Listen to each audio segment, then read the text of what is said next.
नमस्कार दोस्तों, मैं Dharmendra Verma online study with DK में आपका बहुत बहुत स्वागत करता हूं। आज जो टॉपिक लेकर आया हूं वो काफी इंपॉर्टेंट है। इससे 1 से 2 प्रश्न पूछ जाते हैं। आपने यदि कंप्लीट वॉच कर लिया तो आपके 2 नंबर कहीं नहीं गए, है ना। 2 नंबर आपके पक्के हो जाएंगे। अधिगम विकार, जिसको हम अक्षमता भी कहते हैं, इससे संबंधित जितने भी प्रश्न निकल के आते हैं वो मैं यहाँ पर लेकर आया। तो आपको स्किप नहीं करना है, वीडियो को पूरा देखना है। अंत में हमें जरूर बताना है कि आज का जो वीडियो है वो आपको कैसा लगा। हर एक प्रश्न की व्याख्या भी यहाँ पर बताई जाएगी, तो आपको स्किप नहीं करना है। चलिए शुरुआत करते हैं। देखिए, आज का पहला प्रश्न है। चाहे तो आप भी इसका आंसर दे सकते हैं कमेंट के माध्यम से पुश करके, है ना। थोड़ा सा मैं 5 सेकंड का आपको टाइम दूंगा, उसी समय में आपको आंसर देना है। पहला प्रश्न आपका, अधिगम अक्षमता को और किस नाम से जाना जाता है। जो अधिगम अक्षमता है इसे और किस नाम से जाना जाता है, यह पूछा गया है।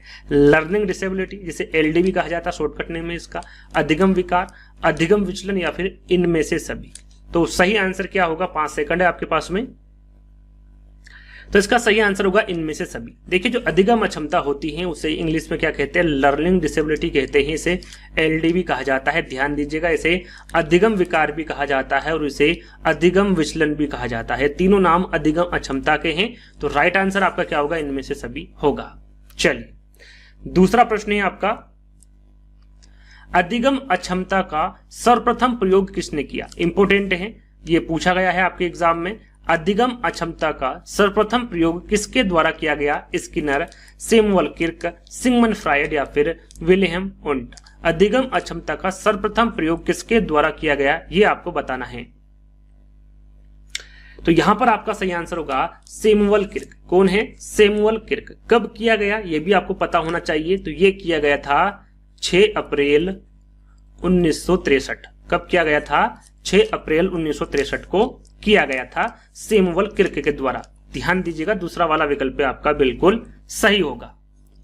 अगला प्रश्न है आपका तीसरा, वहां बच्चा जो शाह को वाज में तथा न्यूक्लियर और अनक्लियर में अंतर नहीं कर सकता, वो बच्चा किससे ग्रसित है, किस विकार से ग्रसित है, ये आपको बताना है ना। सा को वाज में, है ना, सा और वाज में अंतर नहीं कर पा रहा, न्यूक्लियर और अनक्लियर में अंतर नहीं कर पा रहा, बी को डी लिख पाता है, या फिर इसमें भी अंतर नहीं कर पाता है। तो इस प्रकार का जो बच्चा है वो किससे ग्रसित है, ये आपको बताना है। डिसमोर्फिया से है, डिसलेक्सिया से है, शब्द जबलिंग विकार से, या फिर डिसग्राफिया से है। वहां बच्चा किससे ग्रसित है? 5 सेकंड है आपके पास में। तो यहां पर आपका सही आंसर होगा, वो किससे ग्रसित होगा? डिसलेक्सिया से होगा। इसमें बालक को पढ़ने में कठिनाई होती है, इसको पठन विकार कहते हैं, है ना। याद रखिएगा, यदि पठन विकार भी पूछे कि पठन विकार कौन सा होगा, तो वो आपका कौन सा होगा?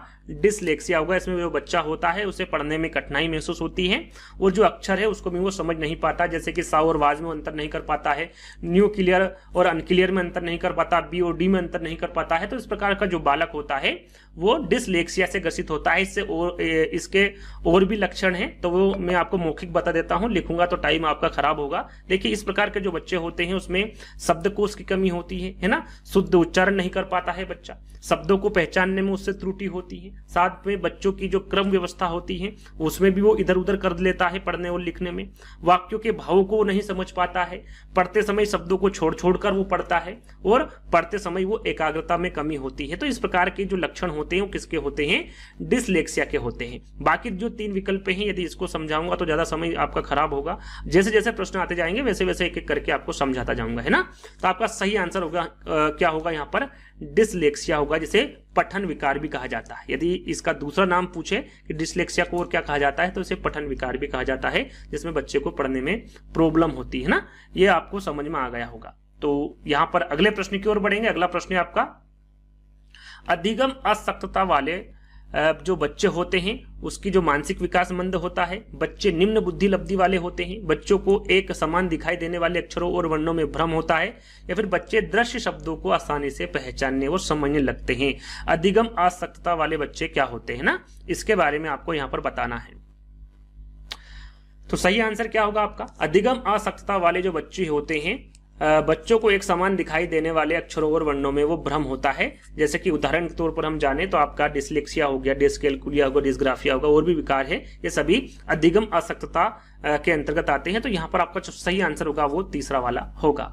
चलिए अगला प्रश्न है आपका, छोटे विद्यार्थियों में निम्नलिखित में से कौन सा लक्षण पठन कठिनाई का नहीं है। यहाँ पर देखिए पठन कठिनाई का जो लक्षण है वो कौन सा नहीं है, इसके बारे में आपको बताना है। शब्दों और विचारों को समझने में कठिनाई, सुसंगत वर्तनी में कठिनाई, वर्ण और शब्द पहचानने में कठिनाई, या फिर पठन गति और प्रवाह में कठिनाई। यहां पर उस लक्षण को बताना है जो पठन कठिनाई का नहीं है। नेगेटिव प्रश्न पूछा गया है आपसे। तो यहां पर देखिए सुसंगत वर्तनी में कठिनाई, वर्ण और शब्द पहचानने में कठिनाई, पठन गति और प्रवाह में कठिनाई, ये तीनों के तीनों जो है ये पठन कठिनाई से संबंधित है, लेकिन शब्दों और विचारों में समझने की जो कठिनाई है ये आपका किससे संबंधित नहीं है, पठन कठिनाई से संबंधित नहीं है। यहां पर जो पहला वाला विकल्प होगा ये आपका बिल्कुल करेक्ट होगा। चलिए छठा प्रश्न है आपका, ऐसे बालक जो मौखिक रूप से सीखने में अक्षम होते हैं। यहां पर देखिए मौखिक रूप से पूछा गया, कभी लिखित रूप से पूछेंगे आपसे, कभी मौखिक रूप से पूछेंगे, कभी पठन विकार पूछेंगे, कभी क्या पूछेंगे, तो सभी एक एक करके आपको यहां पर बताएंगे। मौखिक रूप से पूछे कि ऐसे बालक जो मौखिक रूप से सीखने में अक्षम होते हैं वहां किससे ग्रसित होते हैं, क्या वो अलेक्सिया से होते हैं, अग्रेफिया से होते हैं, अफेजिया से होते हैं, या फिर डिसग्राफिया से होते हैं, किससे होते हैं। तो वो बच्चे किससे ग्रसित होते हैं, 5 सेकंड है आपके पास में, आप भी इसका आंसर दे सकते हैं कमेंट्स के माध्यम से। तो इसका सही आंसर होगा आपका अफेजिया। याद रखिएगा ऐसे बालक जो मौखिक रूप से सीखने में अक्षम होते हैं वहां किससे ग्रसित होते हैं, अफेजिया से ग्रसित होते हैं। किससे, अफेजिया से। या मौखिक रूप से ग्रस्त होते हैं या फिर अपने विचार व्यक्त नहीं कर पाते। पूछा जाता है, याद रखिएगा ये पूछा जाता है कि किस विकार में बच्चा अपने विचार को व्यक्त नहीं कर पाता है, विचार व्यक्त नहीं कर पाना, ये कौन सा विकार है, तो ये भी आपका अफेजिया है। याद रखिएगा ऐसे बालक जो मौखिक रूप से ग्रस्त होते हैं या फिर अपने विचार व्यक्त नहीं कर पाते या फिर भाषा संप्रेषण नहीं कर पाते हैं। भाषा संप्रेषण के बारे में भी पूछा जाता है, भाषा संप्रेषण नहीं कर पाना। याद रखिएगा मौखिक रूप से सीखने में अक्षम, विचार व्यक्त नहीं कर पाते हैं, भाषा संप्रेषण नहीं कर पाते हैं। इस प्रकार के जो बच्चे होते हैं वो किससे ग्रसित होते हैं, तो वो अफेजिया से ग्रसित होते हैं। किससे, अफेजिया से ग्रसित होते हैं। इसके कुछ लक्षण और मैं आपको बता देता हूं। इसमें जो बच्चा होता है वो अटक अटक कर शब्दों का उच्चारण करता है, साथ में अपने विचारों को बोल नहीं पाना, भाषा संप्रेषण में कमी होना जैसे कि मैंने अभी आपको बताया, और भाषा संप्रेषण के समय उचित शब्दों का प्रयोग न कर पाना, यह सभी अफेजिया के लक्षण है। ये आपको जो इंपोर्टेंट जानकारी है वो मैं यहाँ पर आपको लिख कर बता रहा हूं, तो इनको अपनी कॉपी में लिख लीजिएगा, नोट्स बना लीजिएगा, है ना। ये सारी की सारी चीजें इंपोर्टेंट है। आगे हम बात करेंगे 7वें प्रश्न की, गतिक कौशल। गतिक कौशल में अक्षमता होती है, किसकी होती है, बुलिमिया की होती है, प्रोजेरिया की, प्रेक्सिया की, या फिर डिस्प्रेक्सिया की। गतिक कौशल कितने प्रकार के होते हैं आप सभी को पता होगा, 4 प्रकार के होते हैं। कौन कौन से होते हैं इसके बारे में भी आपको पता होगा, बोलना, सुनना, लिखना और पढ़ना, है ना। ये 4 प्रकार के आपके गतिक कौशल होते हैं। या कह लीजिए कि जिस बच्चे को बोलने में, सुनने में, लिखने में, पढ़ने में कठिनाई होती है वो कौन सी अक्षमता है, बुलिमिया है, प्रोजेरिया है, प्रेक्सिया है, या फिर डिस्प्रेक्सिया है। सही आंसर क्या होगा, सही आंसर होगा आपका डिस्प्रेक्सिया, है ना। डिस्प्रेक्सिया का जो बच्चा होता है वो गतिक कौशल की अक्षमता से ग्रसित होता है, या फिर कह सकते हैं कि जो बच्चा डिस्प्रेक्सिया से ग्रसित होता है उसे बोलने में, सुनने में, पढ़ने में और लिखने में समस्या होती है। और ये 4 प्रकार के होते हैं गतिक कौशल, जैसे कि मैंने आपको बता दिया हूं, है ना। तो 4th वाला विकल्प आपका बिल्कुल करेक्ट आंसर होगा। 8वां प्रश्न, यदि किसी प्रश्न में आपको समस्या आ रही है समझने में तो भी आप कमेंट के माध्यम से बता सकते हैं, आपका उसका जो निराकरण है वो कमेंट के माध्यम से ही कर दिया जाएगा। 8वां प्रश्न है, इनमें से कौन सी अधिगम आसक्तता वाले बच्चे की एक विशेषता है। अधिगम आसक्तता वाले या फिर अधिगम अक्षमता या फिर अधिगम विकार वाले बच्चे की एक विशेषता आपको बतानी है। धारा प्रवाह रूप से पढ़ने तथा शब्दों पर पलटे जाने में कठिनाई, 50 से नीचे की बुद्धि लब्धि, एक ही प्रकार की गत्यात्मक क्रिया को बार बार दोहराना, अन्य बच्चों को धमकाना तथा आक्रामक कार्यों में लगे रहना। यहाँ पर अधिगम आसक्तता वाले बच्चों की एक विशेषता आपको बतानी है। तो 2, 3, 4 ये एक भी विशेषता नहीं। विशेषता क्या है आपकी, धारा प्रवाह रूप से पढ़ने तथा शब्दों पर पलटे जाने में कठिनाई, है ना। ये क्या है, एक अधिगम आसक्तता, अधिगम विकार, अधिगम अक्षमता की विशेषता है। तो पहला वाला विकल्प आपका बिल्कुल करेक्ट आंसर होगा। चलिए 9वां प्रश्न है, निम्नलिखित में से कौन सा व्यवहार बच्चे की अधिगम निर्योग्यता की पहचान करता है। यहां पर वो कौन सा कथन है जो बच्चे के अधिगम निर्योग्यता की पहचान करता है। अपमानजनक व्यवहार, बी और डी। 21 और 12 वाज और सा लिखना, कम अवधान विस्तार और उच्च शारीरिक गतिविधि, मनोभाव का जल्दी जल्दी बदलना। यहां पर बच्चे की अधिगम निर्योग्यता की पहचान करता है तो वो करता है बी को डी लिखना, 21 को 12 लिखना, वाज को सा लिखना। ये जो विकल्प होगा ये बिल्कुल करेक्ट होगा। ये व्यवहार जो बच्चा होता है उसके व्यवहार की अधिगम निर्योग्यता की पहचान करता है ना, तो सेकंड वाला विकल्प आपका बिल्कुल करेक्ट आंसर होगा, नो का। अगला प्रश्न हम देखेंगे 10वां, विचार व्यक्त न कर पाना। जैसे कि थोड़ी देर पहले ही मैंने आपको बताया था, आपको पता भी होगा, विचार व्यक्त न कर पाना यह कौन सी अक्षमता है? डिस्ग्राफिया है, अफेजिया है, प्रोजेरिया है या फिर प्रेक्सिया है ना? कौन सी अक्षमता है विचार व्यक्त न कर पाना? कुछ समय पहले ही मैंने आपको बताया था, शायद 7वें प्रश्न में बताया था। तो सही आंसर आपका क्या होगा? अफेजिया, है ना। थोड़ी देर पहले ही मैंने आपको बताया था कि ऐसे बालक जो मौखिक रूप से ग्रस्त होते हैं या फिर अपने विचार व्यक्त नहीं कर पाते हैं या फिर भाषा संप्रेषण नहीं कर पाते हैं, ऐसे जो बच्चे होते हैं वो किससे ग्रसित होते हैं? अफेजिया से ग्रसित होते हैं। इंपोर्टेंट है, याद कर लीजिएगा, एग्जाम में आगे पूछा जा सकता है। अगला प्रश्न, वहां बालक जो पढ़ने में अक्षमता का प्रदर्शन करता है वो किससे ग्रस्त होता है? जो पढ़ने में, पठन संबंधित, है ना, पठन संबंधित आपको दे देंगे, पढ़ने संबंधित आपको दे देंगे, आपको यहां पर कंफ्यूज नहीं होना है। तो वहां बालक जो पढ़ने में अक्षमता का प्रदर्शन करता है वो किससे ग्रस्त होता है? डिस्लेक्सिया से, अप्रेक्सिया से, अफेजिया से या फिर डिस्प्रेक्सिया से। पढ़ने में अक्षमता या फिर पठन विकार, है ना। सही आंसर क्या होगा? 11वें का। तो इसका थोड़ी देर पहले ही मैंने आपको बताया था, है ना। इसका सही आंसर होगा डिस्लेक्सिया। क्या होगा? डिस्लेक्सिया। ये एक प्रकार का क्या है? पठन विकार है। इसका दूसरा नाम ही पठन विकार है या फिर पढ़ने में अक्षमता का प्रदर्शन डिस्लेक्सिया में होता है। किसमें होता है?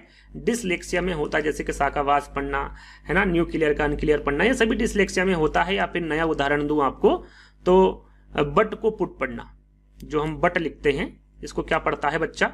पुट पढ़ लेता है ना, या फिर लिख लेता है, इसमें अंतर नहीं कर पाता है। तो इस प्रकार का जो बच्चा होता है वो किससे ग्रसित होता है? डिस्लेक्सिया से ग्रसित होता है। चलिए अगला प्रश्न, गणित संबंधी समस्या को कहते हैं, काफी इंपोर्टेंट है, काफी बार पूछा गया, वेरी वेरी आईएमपी प्रश्न। आपके यूपी टेट एग्जाम में यही प्रश्न 2 से 3 बार रिपीट हुआ है, नहीं इसी प्रश्न को घुमा फिरा कर ही पूछा गया है। तो ये आपको ध्यान रखना है, गणित संबंधी समस्या को क्या कहते हैं, कौन सा विकार होता है जिसमें गणित संबंधी समस्या होती है, ये आपको ध्यान में रखना है। डिस्फेजिया होता है, अफेजिया होता है, डिस्प्रेक्सिया होता है या फिर डिसकैलकुलिया होता है। सरल सा प्रश्न है, सभी को पता है, डिसकैलकुलिया। कैलकुलिया ने कैलकुलेटर से आपको याद रखना है, ये गणित से संबंधित होता है, डिसकैलकुलिया, है ना।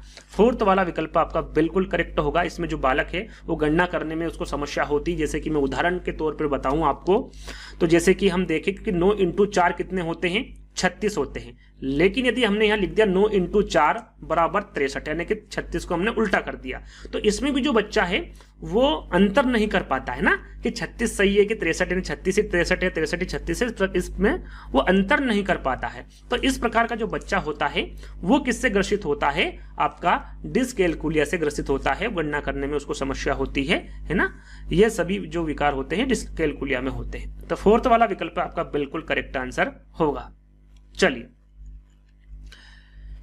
13वां प्रश्न है, लिखने, चलने, टहलने, बोलने की क्षमता होती है। अक्षमता लिखा हुआ है ना, क्षमता नहीं होती है, अक्षमता होती है।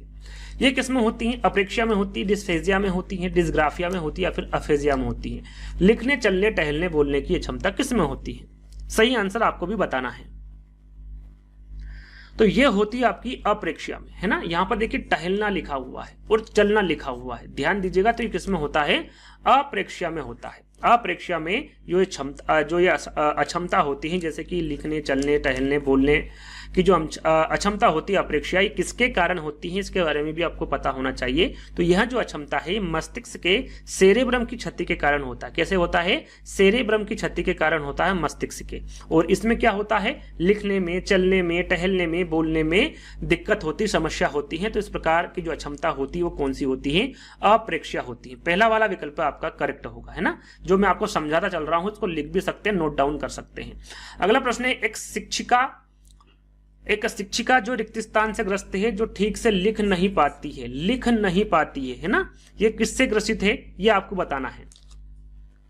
लेखन संबंधित, इसको अपन लेखन संबंधित विकार भी बोल सकते हैं, लेखन विकार, लिख नहीं पाती है। डिस्ग्राफिया है, डिसलेक्सिया है, अफेजिया है या फिर डिसकैलकुलिया है। लेखन संबंधित जो विकार है ये किससे संबंधित है? डिसग्राफिया से है, डिसलेक्सिया से, अफेजिया से या फिर डिसकैलकुलिया से है। सही आंसर क्या होगा आपका? तो आपका सही आंसर होगा डिसग्राफिया। क्या है सही आंसर? डिसग्राफिया। ये लेखन संबंधित विकार होता है आपका डिसग्राफिया, लेखन संबंधित है ना। इसमें क्या होता है, इसमें बालक ठीक से लिख नहीं पाता है, जैसे कि बी को कभी डी लिख देता है, डी को कभी बी लिख देता है, 6 को 9 लिख देता है। तो इस प्रकार का जो विकार होता है वो किस में होता है?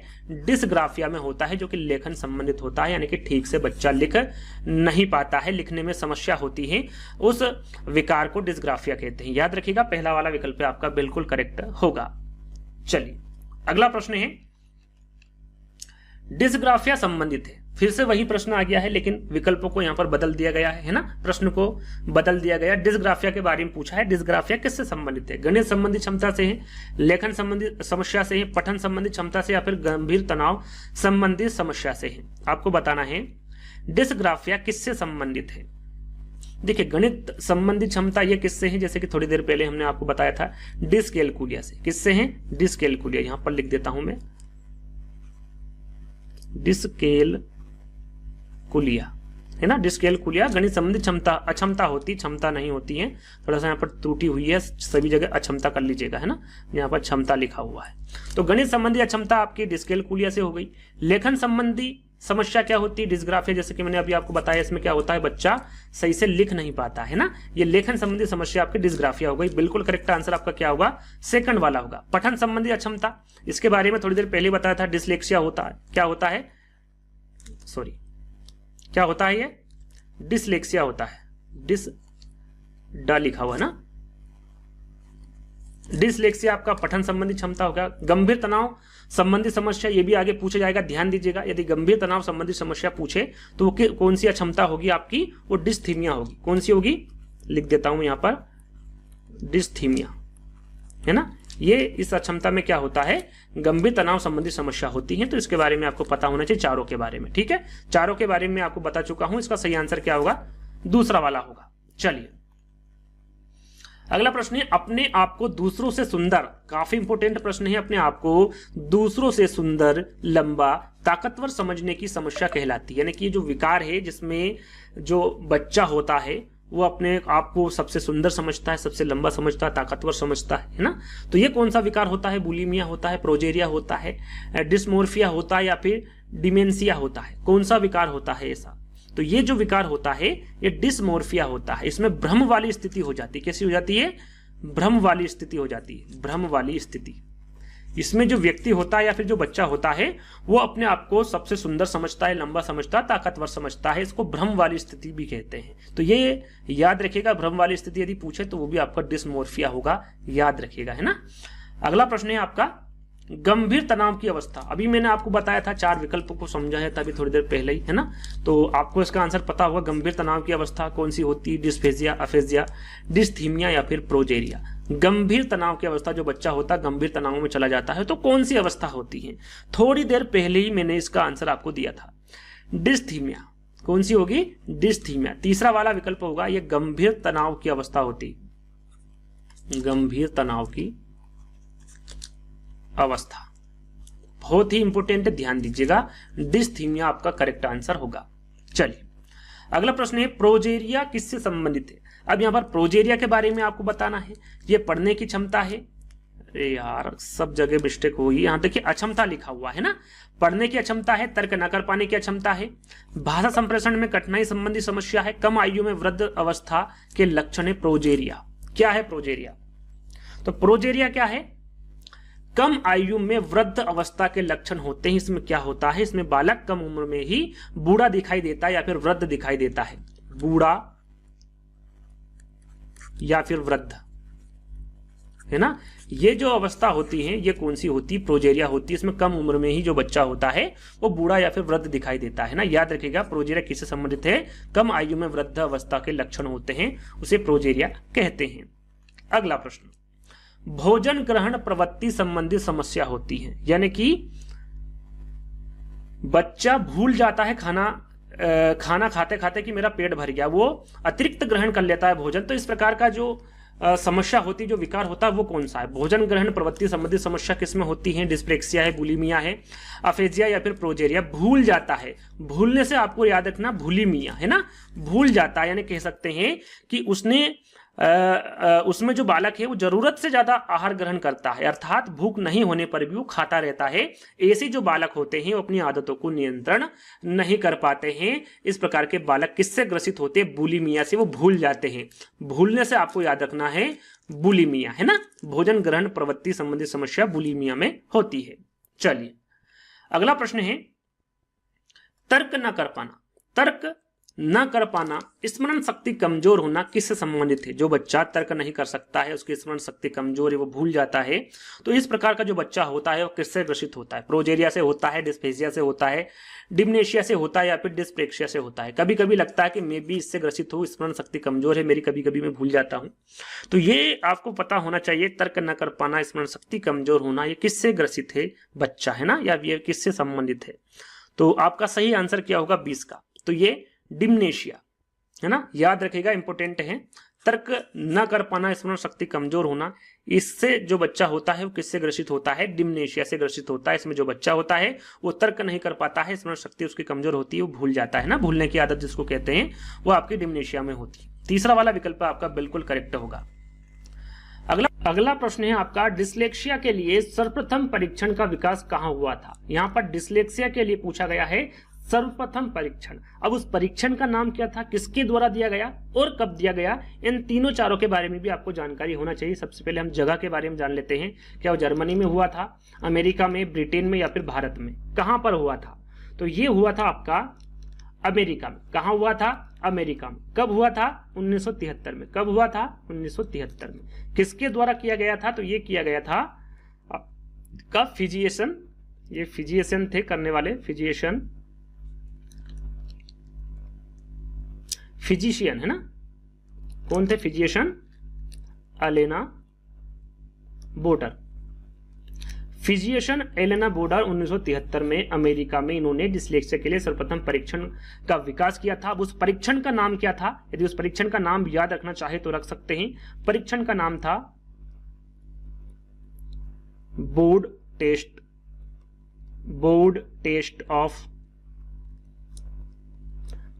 Test of reading spelling pattern है ना, ये इस परीक्षण का नाम था। परीक्षण का नाम क्या था? Board test of reading spelling pattern इसका नाम था। कहां पर विकास किया गया था? अमेरिका में। कब किया गया था? 1973 में। किसके द्वारा किया गया था? तो फिजिशियन एलेना बोडर द्वारा किया गया था है ना। ये आपको ध्यान रखना, तीनों चारों बातें। ठीक है, आगे बढ़ेंगे। सामाजिकता का अभाव किसमें पाया जाता है? सामाजिकता का अभाव किसमें पाया जाता है? डिस्थीमिया में, मिथोमेनिया में, बुलिमिया में या फिर ऑटिज्म में? यहां पर सामाजिकता का अभाव किसमें पाया जाता है, किस विकार में पाया जाता है, ये आपको बताना है। तो ये पाया जाता है आपका ऑटिज्म में। इंपोर्टेंट है, ध्यान दीजिएगा। जो ऑटिज्म है इसमें सामाजिकता का अभाव पाया जाता है। इसमें बालक का जो व्यवहार होता है वो तो सामान्य होता है, लेकिन समाज या फिर जो समूह होता है उसमें जाने से वो क्या होता है? शर्माता है। क्या करता है? शर्माता है। उसमें सामाजिकता का अभाव होता है। इस प्रकार का जो बालक होता है वो किससे ग्रसित होता है? ऑटिज्म से ग्रसित होता है, याद रखिएगा। अगले प्रश्न की ओर बढ़ेंगे। अगला प्रश्न है आपका, झूठ बोलने या फिर अतिशयोक्ति की आदत किसमें होती है? झूठ बोलना या अतिशयोक्ति की आदत किसमें होती है? वो किस प्रकार से ग्रसित होता है बच्चा? किस विकार से? ऑटिज्म से, मिथोमेनिया से, बुलिमिया से या फिर हिस्टीरिया से? झूठ बोलने या फिर अतिशयोक्ति की आदत, तो वो है मिथोमेनिया। मिथोमेनिया से मिथ्या आप याद रख सकते हैं, झूठ बोलना मिथ्या है ना, मिथ्या से मिथोमेनिया हो जाएगा। झूठ बोलना मिथ्या एक ही बात है। या फिर अतिशयोक्ति की जो आदत होती है वो मिथोमेनिया में होती है, याद रखिएगा। सेकंड वाला विकल्प आपका बिल्कुल करेक्ट होगा। अगला प्रश्न, और काफी इंपोर्टेंट प्रश्न है। इस प्रकार के प्रश्न आपके एग्जाम में हाल ही में पूछे गए हैं। एक बच्ची लिखाई में निरंतर कठिनाई का सामना करती है। उसे अक्षर बनाने और शब्दों के बीच अंतर करने में चुनौती महसूस होती है। यह लक्षण किन अधिगम विकार की ओर इशारा करते, ना लिखा हुआ है ना, किन अधिगम विकार की ओर इशारा करते हैं। ये जो यहाँ पर लिखा हुआ है ये मेरे द्वारा लिखा गया है। यहाँ पर ये जो चीजें वो नहीं लिखी गई थी, सीधे सीधे लिखी गई थी कि वो पठन वैकल्य है, आलेख वैकल्य है, गणन वैकल्य है। तो आपको पता होना चाहिए कि डिसलेक्सिया को पठन वैकल्य भी कहा जाता है, डिस्ग्राफिया को आलेख वैकल्य भी कहा जाता है और डिस्कैलकुलिया को गणन वैकल्य भी कहा जाता है। इस प्रकार के आजकल विकल्प देने लगे हैं, तो आपको पता होना चाहिए। यदि नहीं भी पता है तो इंग्लिश में जो प्रश्न है उसको देख लीजिएगा, आपको समझ में आ जाएगा। ठीक है, ज्यादा यहाँ पर घबराने की आवश्यकता नहीं है। इस प्रकार का विकल्प भी दे दे तो इंग्लिश में जो प्रश्न, इंग्लिश और हिंदी में दोनों में प्रश्न दिए जाते हैं, तो इंग्लिश में जो प्रश्न है उसको देख लीजिएगा, आपको समझ में आ जाएगा। यहाँ पर हम आंसर की ओर चलते हैं। देखिए इसमें क्या दे रखा है, लिखाई में निरंतर कठिनाई का सामना करता, लेखन संबंधित उसको समस्या है। यहां से आप समझ सकते हैं क्या होगा आंसर आपका। सही आंसर आलेख वैकल्य, लेखन वैकल्य है ना। यहाँ पर दो जो दूसरा विकल्प है वो सही होगा, यानी कि डिस्ग्राफिया है उसको कह सकते हैं कि यहाँ लक्षण जो है वो आलेख वैकल्य यानी कि डिस्ग्राफिया विकार की ओर इशारा करते हैं। तो सेकंड वाला विकल्प आपका बिल्कुल करेक्ट होगा। इसमें क्या होता है, इसमें बालक ठीक से लिख नहीं पाता, जैसे कि थोड़ी देर पहले मैंने आपको बताया था, वो बी को डी लिख देगा, डी को बी लिख देगा, 6 को 9 लिख देगा, 9 को 6 लिख देगा। इस प्रकार के जो लिखने की समस्या होती है वो किस में होती है, किस विकार में होती है, डिस्ग्राफिया में होती है, या फिर उसे आलेख वैकल्य भी कहा जाता है। सेकंड वाला विकल्प आपका बिल्कुल करेक्ट होगा। चलिए अगला प्रश्न है, वह छात्र जिसे पठन वैकल्य यानी कि पठन विकार, अक्षमता है ना, उन्हें मुख्यतः किसमें दिक्कत आती है। पढ़ने व लिखने में जो पठन वैकल्य यानी पठन विकार से ग्रसित होते हैं बच्चे, या फिर जिस बच्चे को पढ़ने में कठिनाइयां होती हैं वो किससे ग्रसित होते हैं, उसमें किसमें दिक्कत होती है उसको, पढ़ने व लिखने में, गतिशीलता में, चित्र बनाने में, या फिर सुनने में। सरल सा है, यहाँ पर आप राइट आंसर लगा सकते हैं उसके पढ़ने व लिखने में। याद रखिएगा पढ़ने व लिखने में उसको समस्या होती, जो पठन वैकल्य होता है, पढ़ने में जिस बच्चे को प्रॉब्लम होती है। थोड़ी देर पहले ही मैंने इसके बारे में आपको बताया था। अगला प्रश्न डिसलेक्सिया संबंधित है। डिसलेक्सिया किससे संबंधित है, मानसिक विकार से है, गणितीय विकार से है, पठन विकार से, या फिर व्यावहारिक विकार से। डिसलेक्सिया 3 से 4 बार मैं इस वीडियो के माध्यम से बता चुका हूं, तो इसका आंसर आप जल्दी से मुझे कमेंट के माध्यम से दे दीजिए कि डिसलेक्सिया है वो किससे संबंधित है, किस विकार से संबंधित है डिसलेक्सिया। तो अभी मैंने आपको बताया था ये किससे ग्रसित है, पठन विकार से संबंधित है, पढ़ने में बच्चे को यहां पर समस्या होती है डिसलेक्सिया में। चलिए वो अंतर स्पष्ट नहीं कर पाता है, जैसा कि मैं आपको थोड़ी देर पहले ही बताया था। अगला और अंतिम प्रश्न है, टोटल यहाँ पर कितने प्रश्न रखे गए, टोटल 27 प्रश्न है, तो ये अंतिम प्रश्न है। अधोलिखित में गणित संबंधी अधिगम अक्षमता को कौन सा पद परिभाषित करता है, ये प्रश्न आपके यूपीटेट एग्जाम में पूछा गया है। निरस्ता संबंधी 2 से, पठन 2 से, गणना 2 से, या फिर उपरोक्त में से कोई नहीं। सरल सा प्रश्न जहाँ पर गणित संबंधी आ जाए वहां पर गणना दोष यानी कि उसको गणना करने में वहां पर प्रॉब्लम होती है, जैसे कि मैंने उदाहरण भी आपको कुछ समय पहले दिया था, है ना।